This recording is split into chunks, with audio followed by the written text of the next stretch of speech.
Di penghujung tahun, lomba diskon sering dilakukan pelaku usaha di sektor retail untuk mendongkrak penjualan. Tahun ini berbeda dengan tahun-tahun yang sudah lewat, karena wabah pandemi COVID-19 telah menggerus penjualan pada kuartal kedua dan ketiga lalu. Dan bulan Desember ini merupakan pertaruhan. Adakah strategi promo diskon manjur menarik minat pembeli? Peluang untuk bangkit tidak disia-siakan pusat perbelanjaan seperti Sogo Indonesia. Jadi kami berharap di Desember ini untuk menghadapi bulan Natal dan Tahun Baru, salesnya bisa lebih tinggi dan mudah-mudahan kita bisa mencapai 70% dari keadaan normal. Sehingga tahun depan merupakan fondasi untuk bisa lebih ke arah normal. Selain strategi diskon, apa yang dilakukan Sogo agar pembeli mau berbelanja ke gerainya? Pada saat sekarang ini, apa yang kita lakukan adalah kesatu, bagaimana membuat balance keseimbangan bahwa bisnis tetap bisa jalan, tetapi juga kesehatan kita perhatikan. Jadi dengan adanya customer itu melihat kita ketat menerapkan protokol kesehatan, tentu customer merasa lebih nyaman, lebih nggak takut.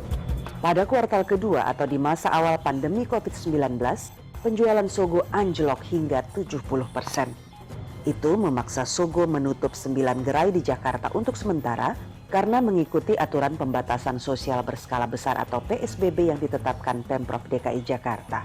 58% bisnis kita ada di Jakarta. Jadi sebetulnya memang berat sekali ya, yang mungkin mencapainya hanya nggak sampai 50%. Sedangkan di luar Jakarta walaupun masih buka, tapi dengan pengurangan jam kerja, jam buka toko, dan juga dengan customer yang datang, itu malahan di Bali paling jelek. Ada yang hanya mencapai nggak sampai 10% dari penjualan yang normal. Penjualan Sogo berangsur membaik saat memasuki kuartal ketiga atau sekitar bulan Juli hingga September.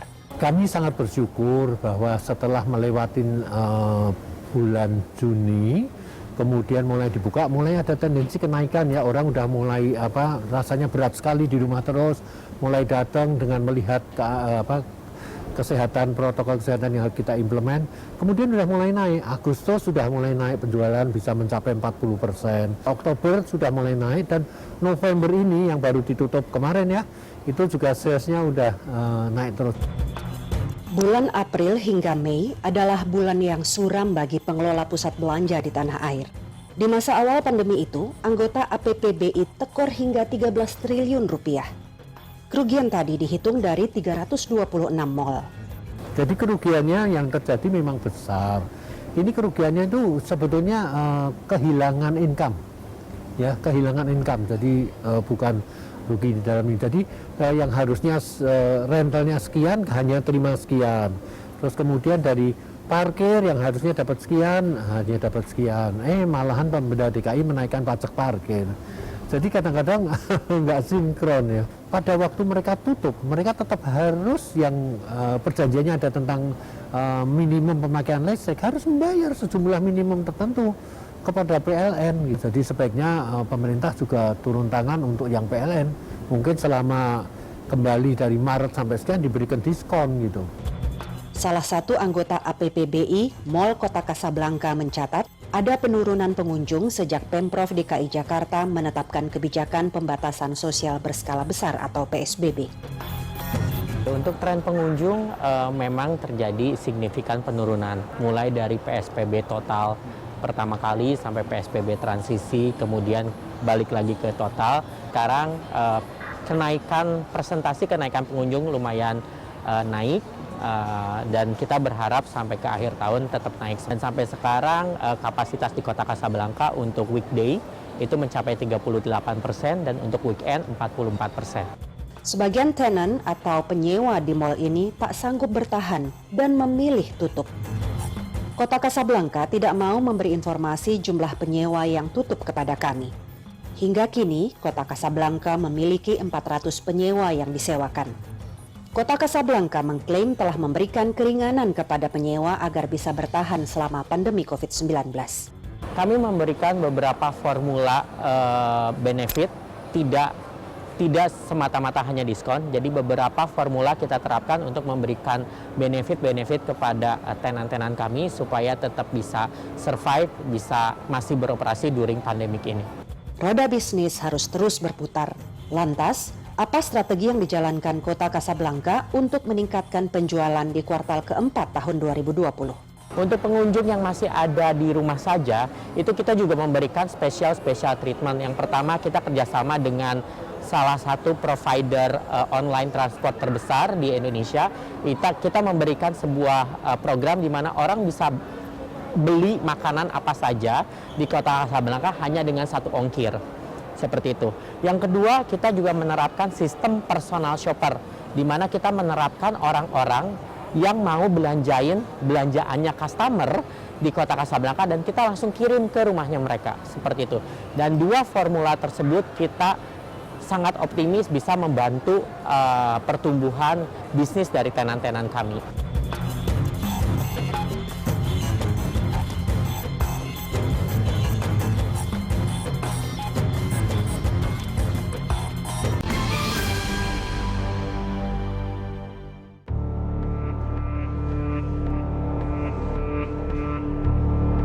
Tak hanya retail fashion, bisnis retail makanan siap saji juga terdampak COVID-19. Seperti dialami PT Fast Food Indonesia yang memegang hak waralaba KFC. Pada kuartal kedua atau sekitar April hingga Juni 2020, penjualan KFC ambrol hingga 30%. Di masa normal, KFC sanggup membukukan pemasukan sebesar 600 miliar rupiah per bulan. Ini kalkulasi penjualan dari 750 gerai KFC di seluruh Indonesia. Tapi pada April hingga Mei lalu, pemasukan KFC merosot cuma 350 hingga 450 miliar rupiah per bulan. Kalau selama pandemi itu di kuartal 2 kita mungkin hanya bisa mencapai sekitar 60-70% aja. Kenapa? Karena banyaknya dampak terhadap gerai kami yang di pusat perbelanjaan dan stasiun dan maupun bandara itu terpaksa tutup. Kalau mall itu pada bulan April, Mei, Juni itu penurunan 100% karena gerai harus ditutup. Penutupan mall berdampak pada penjualan KFC. Ini karena 40% penjualan KFC berasal dari gerai di mall. Di kuartal keempat ini, penjualan KFC mulai meningkat.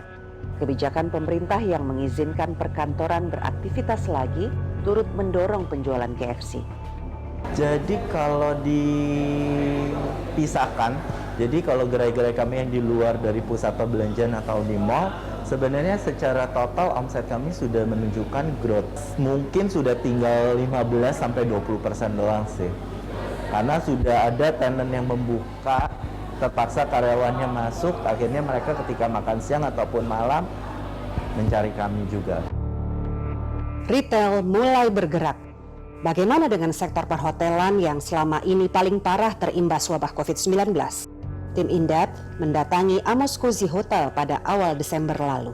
Seperti apa okupansi kamar hotel yang berada di kawasan Blok M Jakarta Selatan ini?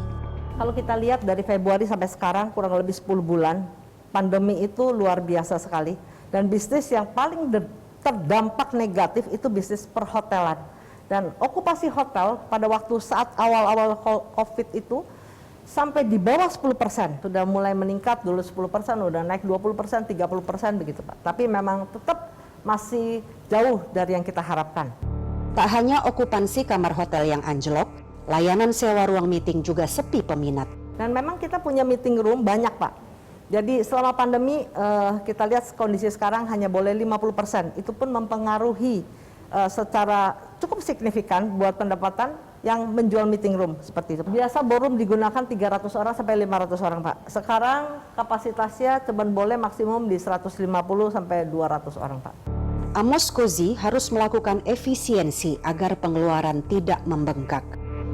Seperti efisiensi dalam hal yang paling kontribusi terbesar adalah di listrik dan tenaga kerja. Oleh sebab itu listrik, tenaga kerja, SDM kita maksimalkan. Dengan kondisi pandemi, semua yang namanya karyawan harus multitasking. Efisiensi satu hal, Tapi kreativitas adalah cara lain untuk bertahan. Kita harus bikin kreatif untuk kita bukan jemput bola aja, kita benar jemput bola, dan kita juga kita reverse melalui outside catering kita. Jadi kita mempunyai inisiatif untuk memberikan service melalui outside catering kepada kementerian-kementerian yang tidak boleh datang ke hotel meeting. Persatuan Hotel dan Restoran Indonesia atau PHRI mencatat tingkat keterisian atau okupansi kamar hotel sedikit naik dibandingkan pada kuartal 2 lalu. Namun kondisi pertumbuhan ini kan belum serta-merta juga bisa mengembalikan. Jadi dari sisi okupansinya terjadi peningkatan, tapi dari nilai selling value-nya belum meningkat. Itu masih drop di angka 20-30%. Yang kedua, kenaikan okupansi itu, khususnya kemarin di bulan Oktober itu, sebenarnya dominasinya adalah pada saat libur-libur tersebut. Ya kan, libur-libur tersebut. Karena kegiatan-kegiatan yang menjadi bisnis tourism yang sebenarnya punya kontribusi berkisar sekitar 30-40%, itu belum menjadi penyumbang terbesar kembali gitu. Maulana menjelaskan, biaya operasional hotel dapat ditutup jika okupansi kamar hotel di atas 40%. Sebaliknya, jika okupansi di bawah 40%, bisnis perhotelan dalam keadaan bahaya atau kritis. Kalau kita lihat rata-ratanya, kita ambil dari Januari sampai September, itu kisaran okupansi itu range-nya sekitar rata-rata 30%.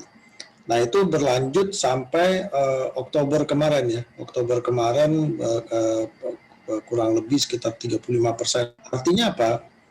Bahwa kondisi ini bisa kita lihat minus dari okupansi rata-rata itu kan cukup dalam ya, 22%. Mulanya, anggota PHRI berharap libur panjang akhir tahun bisa mendongkrak pendapatan pada kuartal keempat ini. Namun, pengusaha hotel harus kembali bersiasat karena pemerintah memutuskan memotong libur akhir tahun dengan pertimbangan tingkat penularan COVID-19 yang masih tinggi. Kalau kita bicara di kuartal 4 itu kan sebenarnya pasti harusnya lebih baik ya. Kalau sebelum terjadi pemotongan, memang harapan harapan kami di Desember itulah titik tertingginya nanti. Paling tidak kita bisa closing di angka 35% aja udah syukur gitu loh, di average rata-rata ya, okupansi tahunan. Nah, namun di sini kan ternyata pemerintah berbicara lain, berubah keputusannya di tengah jalan dengan memangkas hari liburnya.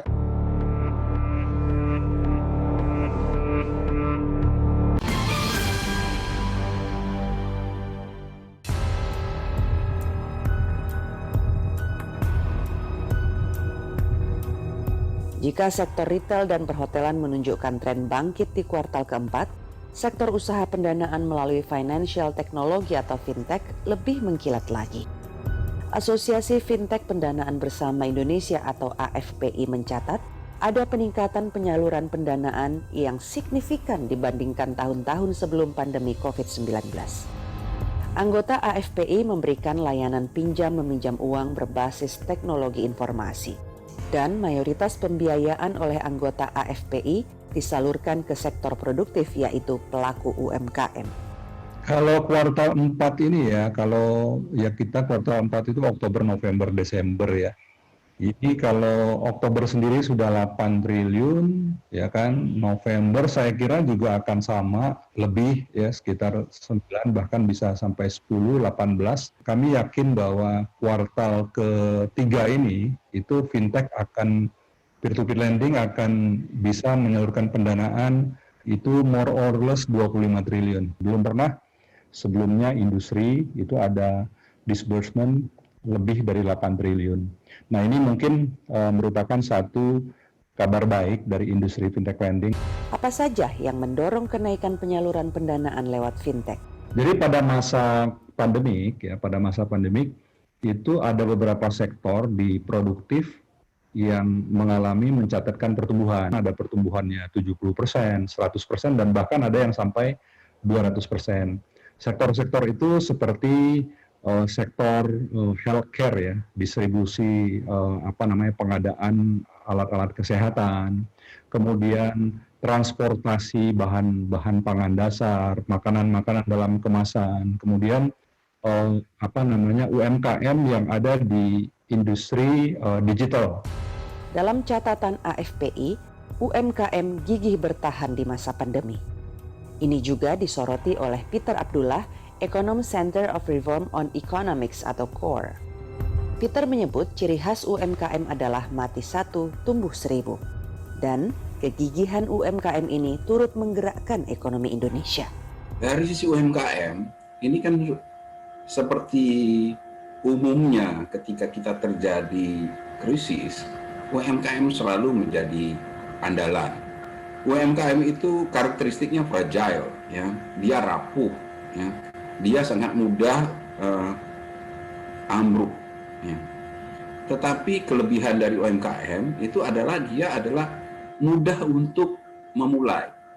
Peter memprediksi pertumbuhan ekonomi di kuartal 4 akan lebih baik dibandingkan kuartal ketiga.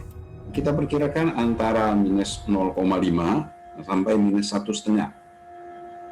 Ya, disupport oleh yang saya sebutkan tadi, konsumsi yang membaik. Tentunya utamanya konsumsi rumah tangga, ya.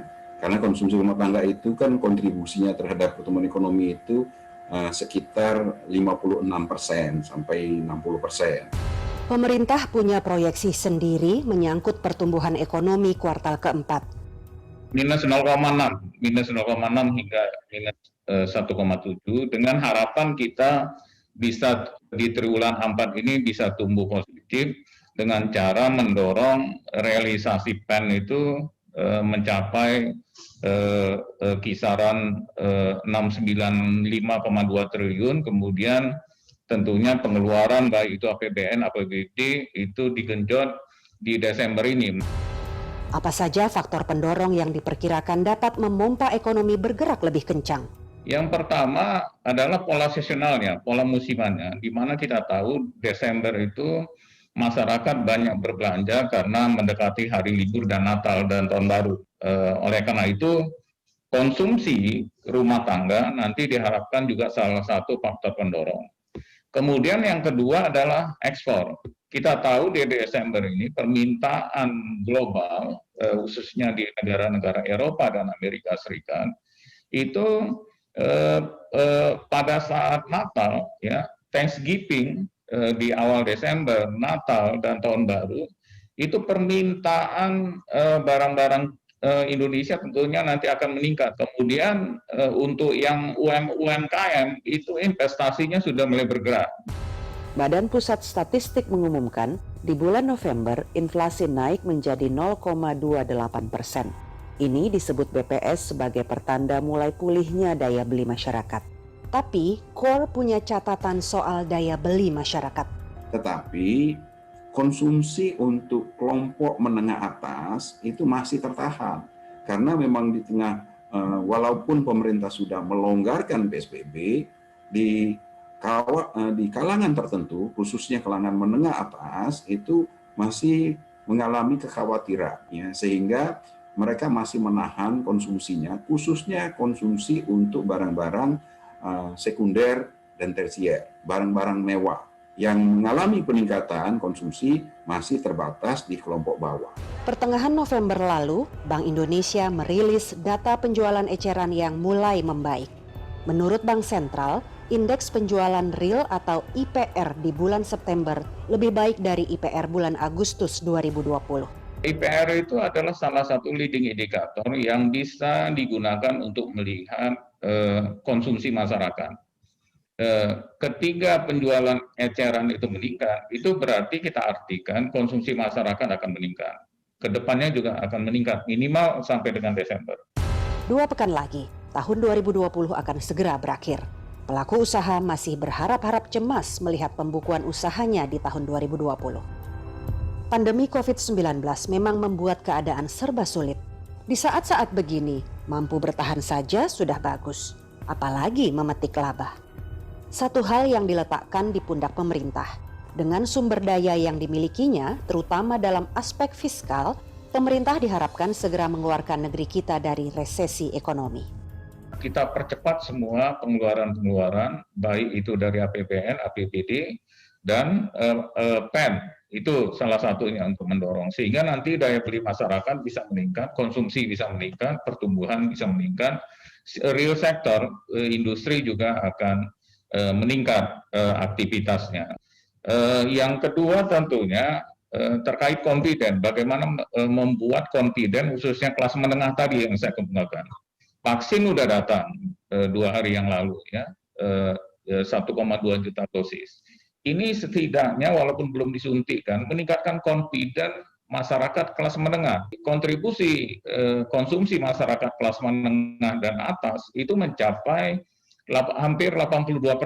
Ketiga tentunya ekspor tadi ya. Harapan kita di triwulan 4 ini kalaupun pertumbuhannya negatif, tapi negatifnya tidak besar-besar. Harapan kita bisa mendekati 0 tadi.